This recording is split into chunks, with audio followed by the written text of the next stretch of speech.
शान्ताकारं भुजगशयनं पद्मनाभं सुरेशं विश्वाधारं गगनसदृशं मेघवर्णं शुभांगं लक्ष्मीकान्तं कमलनयनं योगिधृध्यानगम्यं वन्दे विष्णुं भवभयहरं सर्वलोकैकनाथं मेघश्यामं पीतकौशेयवासं श्रीवत्साङ्कं कौस्तुभोद्भासिताङ्गं पुण्योपेतं पुण्डरीकायताक्षं विष्णुं वन्दे सर्वलोकैकनाथं नमः समस्तभूतानामादिभूताय भूभृते अनेकरूपरूपाय विष्णवे प्रभविष्णवे सशङ्खचक्रं सकिरीटकुण्डलं सपीतवस्त्रं सरसीरुहेक्षणं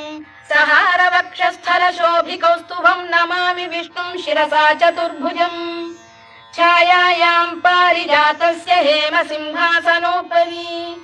आसीत्